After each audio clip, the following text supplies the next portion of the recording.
U.S. Senate Committee on Homeland Security and Governmental Affairs in 2021, and 2, the Texas Senate Committee on Health and Human Services, Colorado General Assembly, the New Hampshire Senate, Pennsylvania Senate, and South Carolina Senate, according to many aspects of the pandemic response. On January 24th of 22, Dr. McCullough moderated and testified in the U.S. Senate panel with this title, COVID-19, a Second Opinion, chaired by Senator Ron Johnson. Dr. McCullough has reviewed thousands of reports, participated in scientific congresses, group discussions, and press releases, and has been considered among the world's top experts on the issue of COVID-19.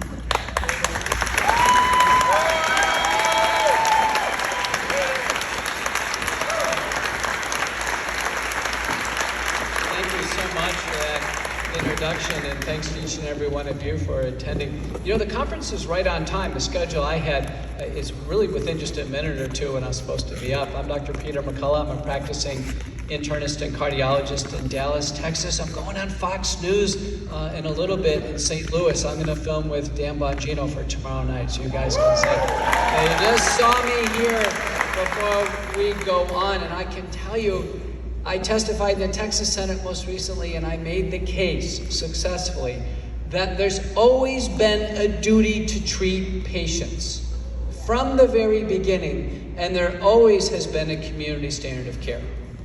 The very first doctor who stepped out and attempted to treat a patient with SARS-CoV-2 infection established the community standard of care, and then it grew from there.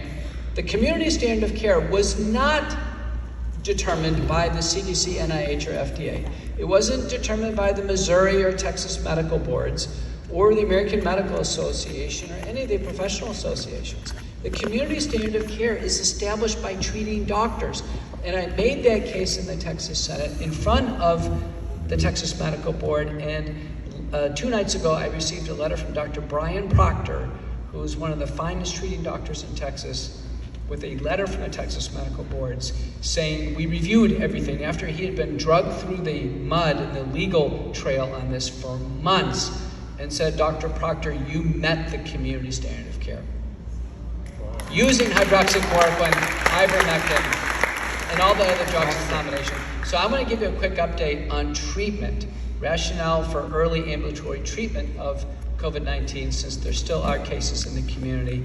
I have a podcast, America Out Loud Talk Radio, McCullough Report, and I'll show you just some covers on this. It goes on Talk Radio, free, twice on Saturday, twice on Sunday, then it hits Apple, iPod, iHeart Network on Tuesdays. Vaccinated or not, acute COVID-19 in high-risk patients demands early treatment, demands it very importantly. I'll follow this outline and make a few points with respect to each bullet. We now understand, into our 3rd year in the illness, there are 3 major aspects of the illness: viral replication, cytokine injury, and thrombosis. Because of these 3 phases, no single drug handles all of this completely. So monotherapy of a single pill is inappropriate, it's not clinically indicated, and it never was a good idea. So all the debate regarding a single drug versus another single drug was a waste of time. And we've seen recently our president, his wife, the National Allergy Immunology Branch Director, and other public figures treated with a single drug and do miserably with the illness because monotherapy is not where it's at. You can see it's a complicated illness. The mortality begins to escalate after 14 days. The average person who dies of this illness, or who did die of the illness, did so after a month, nearly all of them in the hospital. I testified in the U.S. Senate in late 2020 that there should have been, and have always been, 4 pillars of pandemic response. 1 is to slow the spread of the virus, or reduce spread. 2 is early home treatment to prevent hospitalizations and deaths. 3 is late-stage hospital treatment to try to do the best we can as a safety net. And then the last one is vaccination or herd immunity. The mistake 2 White House task forces, the CDC, NIH, FDA, and every single world government is they didn't have a balanced approach. Most of them couldn't identify the problem. The problem was people were getting sick and being hospitalized and dying, and we needed teams of people to stop the hospitalizations and deaths. Instead, there was other things, flattening the curve and all these other statements, but they actually never articulated the problem. We had 2 presidents that couldn't articulate the problem. How could we possibly have a solution? Turns out one of the most important things I've learned through all of this is nasal and oral virucidal washes. I did a podcast on this. This is povidone iodine, just the brown iodine solution we use in the ER, sterilize wounds, half a teaspoon in a shot glass of water, 1.5 ounces, pinch of salt, use a spray bottle, spray it up the nose, sniff it back, and spit it out. Do it over the sink. That's a thorough wash. Gargle with the rest. Incredibly effective. You could use a dilute hydrogen peroxide, colloidal silver, clear, nitric oxide, a whole variety of things kill the virus in the nasal passages.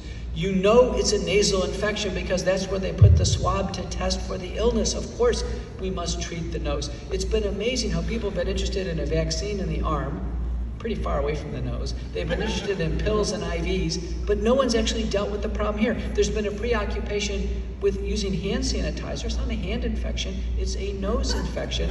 What do we know? 12 clinical trials, 3 large prospective randomized trials, big effect on preventing the illness. So in congregate settings, people are still susceptible. They should go home and do this. And then in active treatment, we do it about every 4 to 6 hours. Congresswoman here said, why don't our federal agencies help America with a care plan on actually simple nasal hygiene? Our book, by the way, which I'm going to sign books out in the foyer in a little bit, our book, we inserted a new chapter on how the U.S. government agencies suppressed nasal washes. They suppressed nasal washes of all types. The companies were warned and threatened by the Federal Trade Commission and the NIH. The companies were prohibited by the FDA of even doing COVID research with these nasal sprays in the United States. There was a clear suppression of early treatment, starting with nasal washes. Here's a pivotal randomized trial, Chowdhury and colleagues. Everybody has COVID to start, 303 in each group. Look at how it drops the PCR positivity by 3 days. If you don't do this, somebody spreads the virus for many days. The only way to reduce the spread of the virus is to reduce the viral load in the nose by using nasal washes. People were trying to go in quarantine, they were using hand sanitizer, they were using masks. They weren't dealing with the problem. To reduce infectivity in the home, you must do nasal washes, and it works for the common cold, it works for influenza and other illnesses. Probably the most important thing I've learned. Look at the clinical outcomes. Marked reduction in need for oxygen, hospitalization, or death. This is just a nasal, very thorough nasal and oral virucidal gargle and wash. Other important points. Over-the-counter agents. We don't have a single large randomized trial. I'm talking 20 to 40,000 patients with hospitalization and death as a primary endpoint. So we have to rely on other signals of benefit. Look at this paper from University of Virginia by Mira and colleagues. Use of over-the-counter aspirin and famotidine. Famotidine is Pepcid, but in high doses, 80 milligrams a day, it has an antihistamine, antiviral effect. There's a 45% reduction in the need for oxygenation if someone actually just has this as home treatment. The things I've shown you so far is over-the-counter. You don't even need a doctor for this. So everybody ought to have a shoebox with their home armamentarium in place. Now there are high-tech solutions for sure. We've used antibodies, monoclonal antibodies, which is an amazing product of Operation Warp Speed throughout the pandemic. We really don't need them right now except for this product. Beptidilumab was the last one we used as a 2cc infusion. The monoclonal antibodies we're using right now we're using them like a vaccine. It's called tixagevimab and silgagevimab. And this is a once every 6 month depot injection of monoclonal antibodies. It's safe and effective, and we can use it in place of a vaccine in a renal transplant recipient, a solid organ transplant candidate, someone who's immunosuppressed. It's called EvuShield. It's perfectly fine. So when I have a transplant patient say, Dr. McCullough, I don't want to take a vaccine, I say, listen, we have a perfectly fine alternative, and the FDA agrees it's a fine alternative. None of your transplant patients have to take vaccines, nor should they, when they have a safe alternative. Now we've been, the community standard of care for the treatment of COVID-19 evolved. And in the first year of the pandemic, there was a huge surge, and appropriately so, of hydroxychloroquine. It works by 3 different mechanisms to reduce viral replication. So it impairs viral entry, brings zinc into the nucleus for impairment of the polymerase, and changes cell surface toll-like receptors. It's clearly a winner. Hydroxychloroquine has a modest effect, probably about a 25% treatment effect in 350 studies, as you can see here. It's in 24 international guidelines as a base treatment. So you go outside the United States, hydroxychloroquine is a base treatment. The key with hydroxychloroquine is it works early. It must be started early, and starting too late, it wasn't effective. It has large real-world outcome studies. Look at this one, hydroxychloroquine from Iran. And you can see here that in 28,000 individuals, they only treat about a quarter of their patients there with a multi-drug approach, hydroxy-based, 30% reductions in hospitalization, 60% reductions in death. So when people say, oh, hydroxychloroquine doesn't work, I say, well, let's discuss the data. Oh, I don't want to discuss the data. That's what we hear. In fact, we have very good supportive information that hydroxychloroquine has a signal of benefit and acceptable safety. We've published on this. It can be used preventively, although I don't think it's needed right now. The nasal washes are so good, and used in active treatment. Ivermectin, I personally think ivermectin is the most dynamic of all the drugs in COVID-19, and I've used all of them. I've used every single drug on the slide. Ivermectin works by impairing nuclear entry of the virus. It also changes intracellular kinases, and uniquely, it has an anti-spike protein ability to it that no other drug has, and it's very rapidly acting. And the whole trick with ivermectin was to find the right dose, which is 0.6 milligrams per kilogram, and the right duration, which is about 5 days, 10 days for some. 89 studies, about a 53% treatment effect in 40 randomized trials. And again, ivermectin is in 24 guidelines used across the world, India, Mexico, Central America, etc. Now, there have been clinical trials of ivermectin declaring that ivermectin doesn't work. Every single one of these trials is small, is underpowered, and doesn't use ivermectin up to the community standard of care. This is the iCheck trial, which used ivermectin for a very brief duration of time at a lower dose, too late in the course. And as you can see here, ivermectin still numerically reduced the number of hard endpoints, hospitalization and death.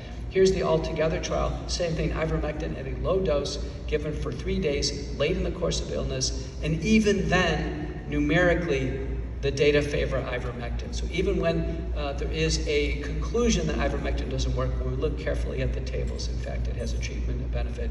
It is clearly beneficial when used early in the appropriate dose and duration. Not alone, we use it in combination, but I think a very dynamic drug. Paxlovid, I've also used the term Paxlovid. Sometimes that gets a chuckle on TV. But Paxlovid is a combination of ritonavir and nerventrelvir, which is a novel kinase like 3 inhibitor. And what we know there in the iTech trial, done in people age 45, about half were unvaccinated, and they were all unvaccinated, about half were seronegative, the other half had actually previously had COVID. There was a reduction in hospitalization and death. But notably, in this study, no one was vaccinated. No one was vaccinated. Now, fast forward, we now learn that there are a litany of drug interactions, so older people on multiple drugs, we have to adjust the other drugs with it. This was published in JAMA. And now this paper just hit from Israel by Epub and colleagues, showing actually in those who had been, they wouldn't dissect out who's taken the vaccine and who had natural immunity, they just said previous immunity, but those with previous immunity, age 40 to 64, no clinical benefit at all, none. Those over 65, there was a relative risk reduction, but again, that would be hypothesis generating since this is a randomized trial and it doesn't agree with the EPIC study. Younger people, it looked like there was benefit there. So Paxlovid, what the government has said is really our only oral drug we can use. The data are mixed and I think not nearly as impressive as ivermectin. But in fact, these are the data. This is the real world data that we have. The CDC is concerned. The CDC has issued a health warning, health advisory on Paxlovid for rebound, meaning it extends the illness. People are infectious longer and they don't get better very quickly with Paxlovid. Molnupiravir, I've used that as well. That's the Merck product. You don't hear much about it. In the only pivotal trial, the MOVE-OUT trial, there was a reduction in the composite of hospitalization and death, which was rare, but there's concerns regarding mutagenicity that this actually could be cancer causing. There's actually papers written about it. 5-day course, I think there's little clinical concern, but still, people with occult malignancies, those at risk are worried. Corticosteroids, I think next to ivermectin, are the other really dynamic drug in the whole picture. If I had 2 drugs, if I was on an island and I wanted 2 drugs to survive COVID-19, I'd take ivermectin, I'd take prednisone. I think those far and away are the most dynamic drugs. What do we know there? Stoic trial, budesonide nebulizer. I just prescribed this for somebody before I got on stage back there, just needed it. In the Stoic trial, here you see 87% reduction in the risk of hospitalization when we use budesonide nebulization. This is a prospective randomized trial. 2 more studies support it. Richard Bartlett came out from West Texas early on, said use budesonide. We'll help people through the illness. To this day, our government guidelines still have not caught up to the advancements in these clinical trials. Corticosteroids work in the hospital, about a 30% relative risk reduction. It doesn't have to be dexamethasone. Probably not a good choice. Other papers, I quote the Fonseca data here, using prednisone, which is kind of my go-to steroid. And then Bradley and colleagues published this in JAMA. About 20% of high-risk adults did get steroids as an outpatient for COVID-19. So all of you are taking care of patients prescribing prednisone, you were within a reasonable standard of care and you help patients. Colchicine, when patients have pleural pericardial symptoms, it really has a benefit, but just given as a 30-day therapy for COVID-19, beneficial. The largest prospective double-blind randomized placebo-controlled trial with endpoints of hospitalization and death was positive for the PCR positive subgroup. You can see here 25% risk reduction for hospitalization, 44% for death, not significant. I can tell you these drugs work in combination. So few patients even know about colchicine. Our government agencies have specifically suppressed any forward-facing information on these randomized trials. Medical schools won't even have grand rounds on the topic. Medical schools, I guarantee Washington University and St. Louis University has never had grand rounds on this topic. I know certainly not by me, they didn't invite me. And I used to be the chief of cardiology at the University of Missouri, Kansas City, and they used to invite me all the time over to St. Louis to give grand rounds. Nothing on this, okay. Anticoagulants, I think with the Omicron variant, which is so much milder than the other variants, we don't really need anticoagulants as much, but the data that exist on aspirin in the hospitals show a marginal benefit, and those for heparin and low-molecular heparin do as well. So what I've presented is what's called sequenced multi-drug therapy, and any one of you can have these slides. I leave them on the show computer for you. These are the 2 seminal papers that I published in 2020. There's about 1,400 papers now on treatment overall, but the one on the left was the breakthrough paper. That was the one that said you could treat COVID-19. And I got it out in August of 2020, and there we relied on the precautionary principle, using it in a small group of patients, high-risk seniors, those with multiple risk factors, or those presenting with severe symptoms, and then showing a signal of benefit, acceptable safety, and using drugs in combination. We don't even treat a staph infection with a single drug. I would never treat COVID-19 with a single drug, and I can't believe the President of the United States got treated with a single drug and did miserably. Remember former President Trump, he received the McCullough Protocol. He got stuff in combination. He got monoclonal antibodies, he got all the other drugs in combination, he did fine. So did Joe Rogan, so did Aaron Rodgers. But then you look how the false narrative that you could only use Paxlovid to treat outpatient COVID is part of the false narrative. You can see how poorly it performs, even in an easy to treat variant like Omicron. This is what the algorithm looks like. I won't bother you with it, but it does point out that people need fresh air. Young people largely don't need treatment outside the over-the-counter bundle of nutraceuticals and over-the-counter agents. Down the middle, we begin to use about 4 to 6 drugs in combination and stylize. Using home oxygen, perfectly fine. Oxygen saturation less than 94%, no problem. We treat that at home. We've published that it's safe to do so with home oxygen concentrators. A paper by Fillmore and colleagues from the VA shows 45% of hospitalizations are completely unnecessary. They were panic hospitalizations because someone saw a low oxygen saturation at home and all they needed was some support, sometimes an oxygen concentrator. Here's the Brian Proctor data showing roughly 85% reductions in hospitalizations and deaths, even with our early treatment protocols. This was supported by a paper by Derwin and Zelenko, and then by Didier Rialt and Matthew Lagier. So we have this nailed down now. We've got this. Patients always needed early treatment to avoid hospitalization and death. We put this in a home treatment guide in October of 2020. So since this time, America did have everything it needed to get early home treatment. The only shortcoming is our government provided no support to our public to get early treatment out to individuals. Our government, whether it was intentional or it was just completely out of an oblivion, promoted fear, suffering, hospitalization, and death. And in my view, it was to push a mass vaccination agenda. If our government cared about its people, it would have done everything it could have done to help keep people out of the hospital and keep them alive, and it would have been using a multi-drug protocol. Recent survey, Dr. Lindley is here as faculty, recent from her and her colleagues, 18,497 individuals, 5,196 cases of COVID, 1.4% get hospitalized. But look at the lower right graph. I've said forever, the shortcoming of people getting hospitalized is they don't get early treatment, and sure enough, this is exactly what the survey shows. Those who get hospitalized are the ones who are not getting any treatment. The people who stay out of the hospital, high-risk patients, get some form of multi-drug treatment. The only reason why there's ever been a hospitalization crisis in the United States is because of the lack of early treatment, primary care and subspecialty physicians walking away from their duty to treat, and the failure of our government agencies to promote or support early treatment in any way whatsoever. That is basically the topic and the title of our book, Courage to Face COVID-19, Preventing Hospitalizations and Deaths While Battling the Biopharmaceutical Complex, including the government agencies. It's not a medical book, it's a story.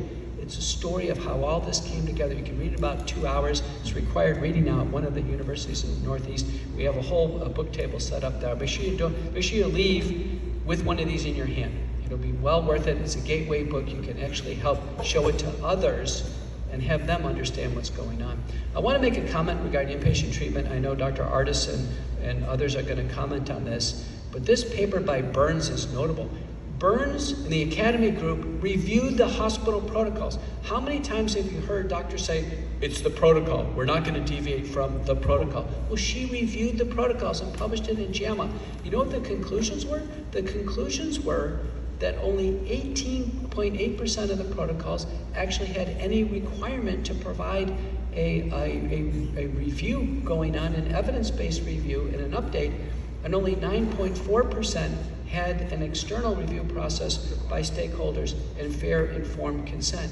The hospital protocols she judged as being untrustworthy, largely because the US protocols actually feature remdesivir.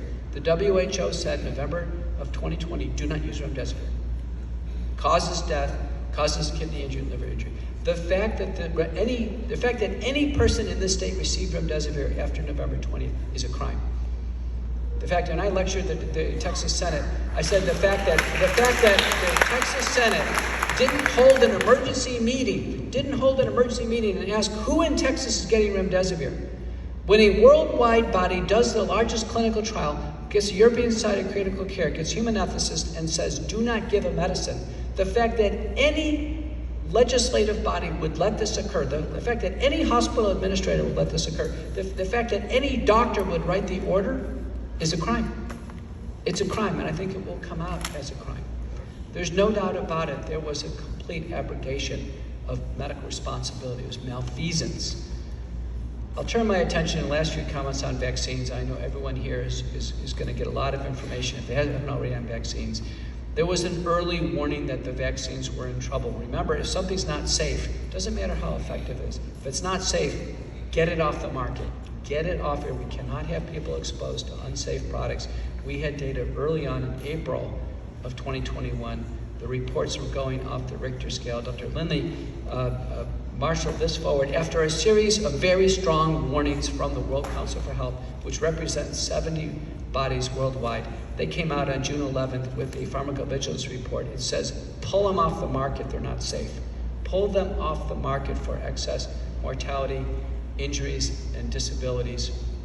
In the peer-reviewed literature, the American Thinker says there's over 1,000 papers describing vaccine injuries, fatal and non-fatal. We don't need VAERS or yellow card system. We don't need anybody outside of just looking at the peer-reviewed literature to know that these products are associated with a massive number of safety events. But lawyers pressed forward, and Pfizer was pushed to release what they knew about their product under court order.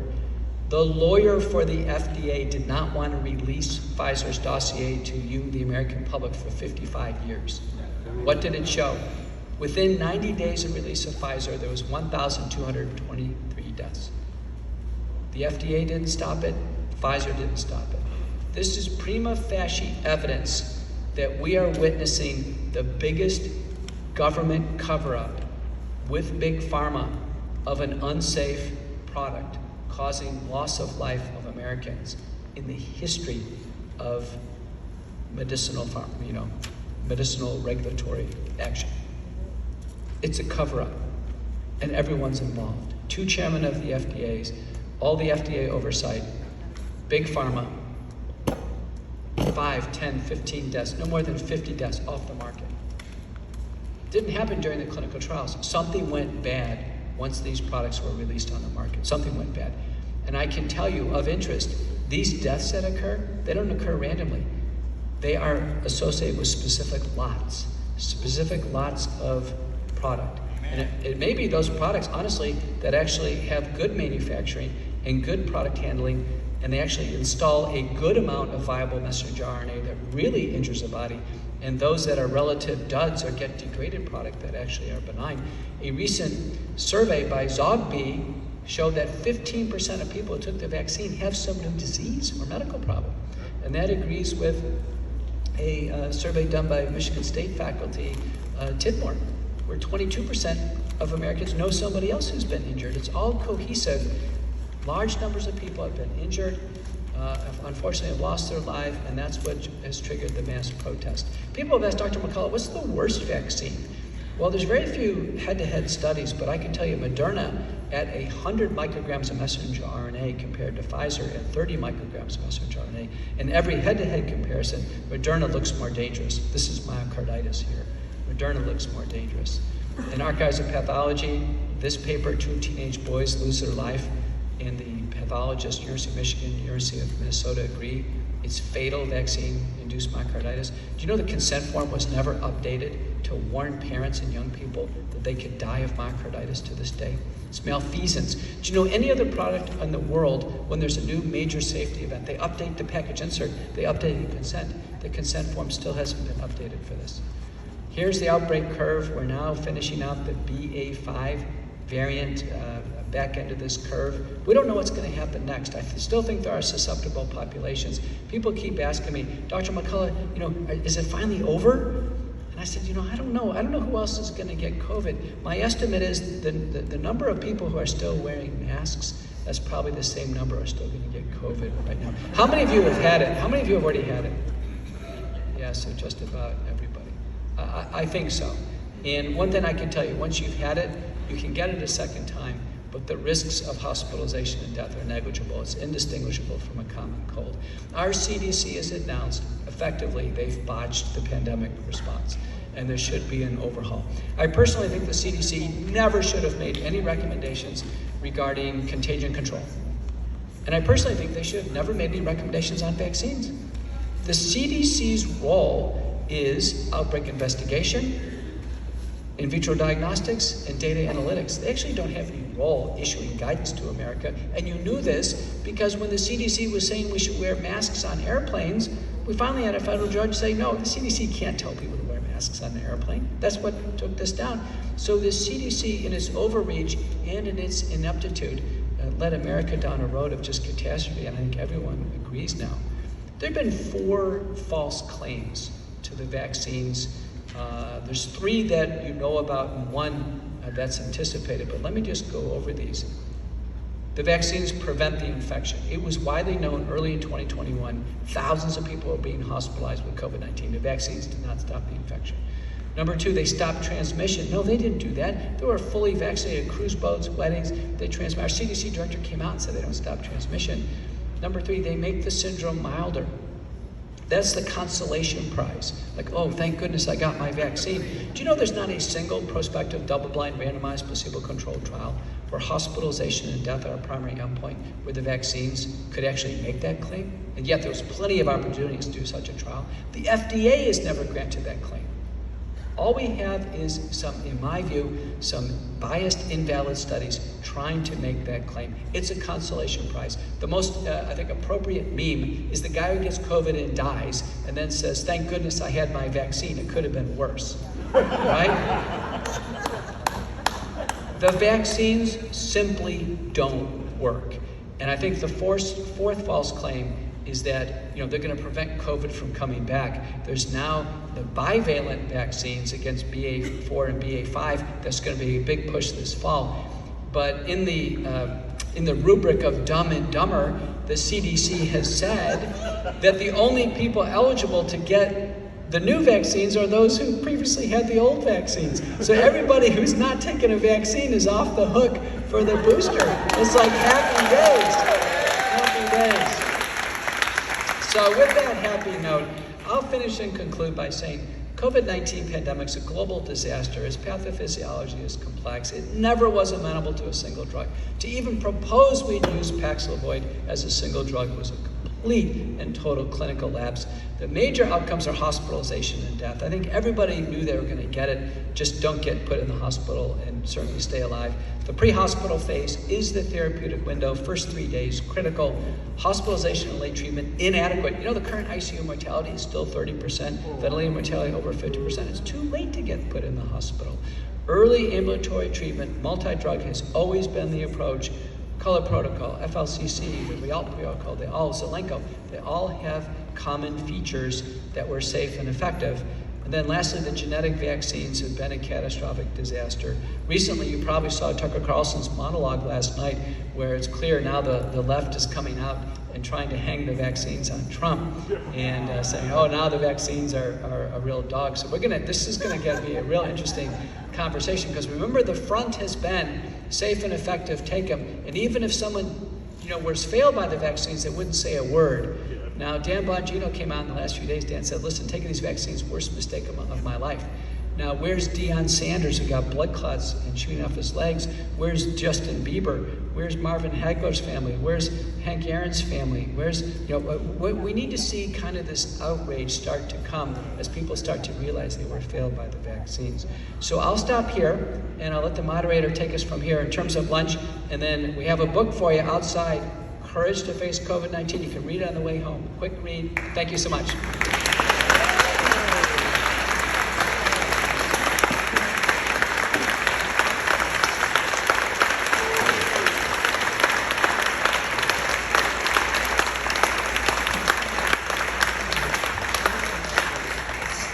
Isn't he amazing?